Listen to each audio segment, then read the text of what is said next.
Well, first off, obviously when Coach retired, you took over, but now officially, you got your players, you guys have been practicing, you're inching closer to that season opener.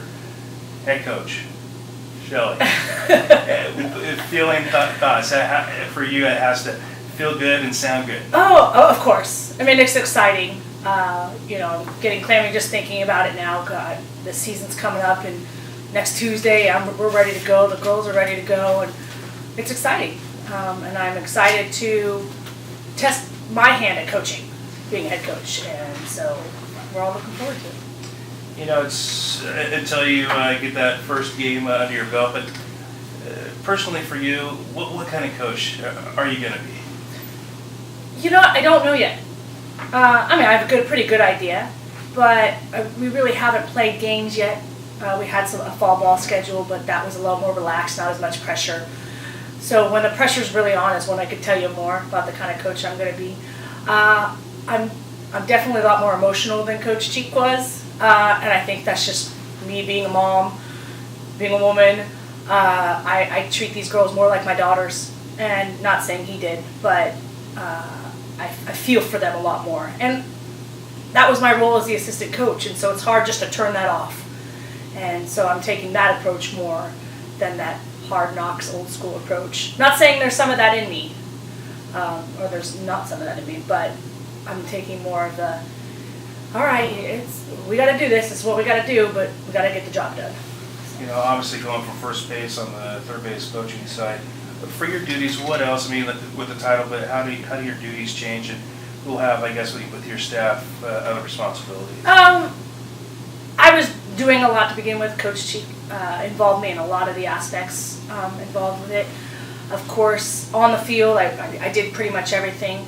Now it's that off the field, the planning, the hotels, the food, all that stuff is kind of a little overwhelming right now. I did it, but not to the extent that Coach Cheek did it. So I'm still learning that process, so it's kind of hard to dole out to my assistant coaches right now because I'm still learning it. And as soon as I learn it more, I'll be able to teach them, and they'll be able to maybe take a little of that stress off. But right now on the field, not much changes, other than being in that third base coach and dodging a lot more bullets over in there, which I'm not looking forward to.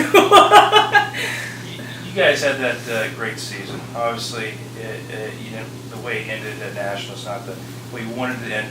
But for you, for the players on the team, returning players, is that forgotten, or is it not forgotten until you guys get that first win this season? It's not forgotten. These girls got a taste of it last year, so they're foaming at the mouth. They're working hard every day to get back there because they know they can compete at that level and they know they can win that tournament. So these girls work hard every day knowing that they're more than capable as a team to get back there and take home the trophy again. You guys obviously, with losing Staff, some offense, you do have some returning pitchers that will definitely mean a lot. But talk about the outlook on paper of this team this season.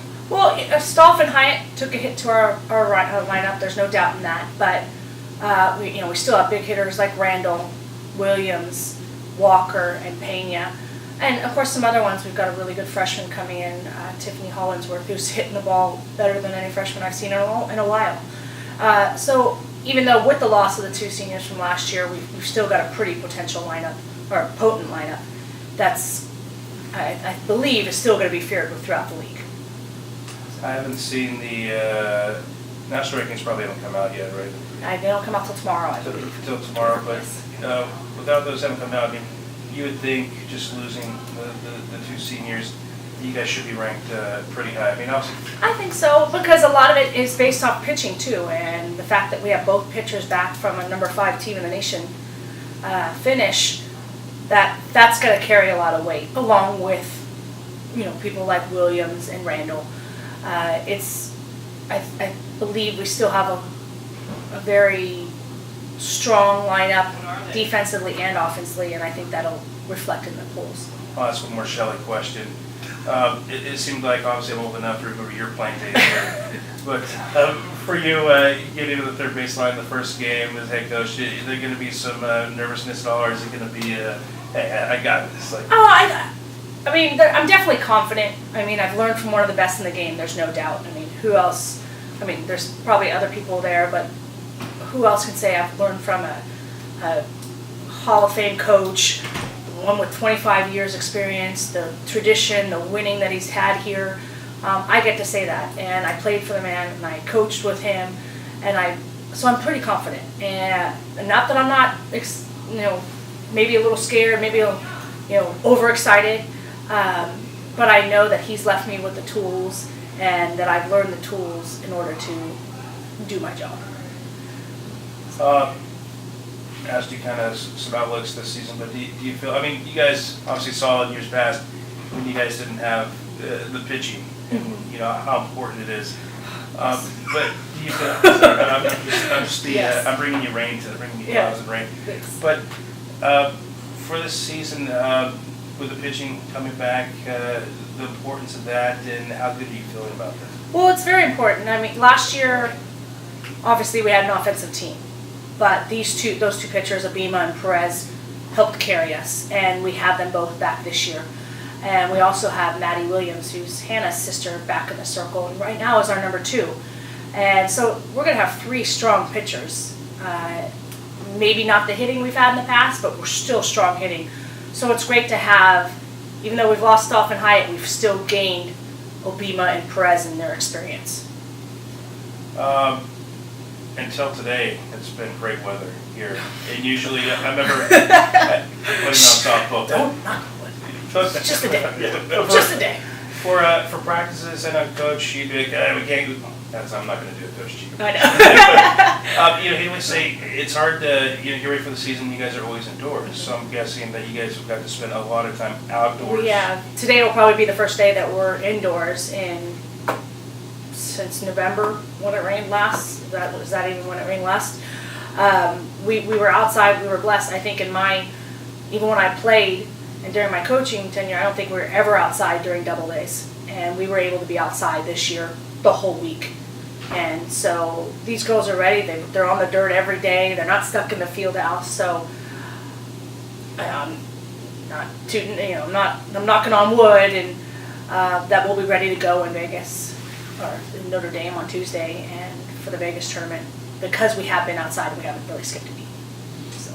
And getting started next week at Notre Dame. Notre Dame on Tuesday. Yeah. And so you're going to face them a week away in the Academy of Art. Mm-hmm. So before going to that big Vegas tournament, obviously it's a kind of a good way to get things started before getting to that tournament, having this contest in the Bay Area.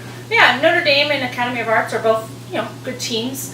It's a good way for us to start a season before that Vegas tournament, where we're still seeing some region teams.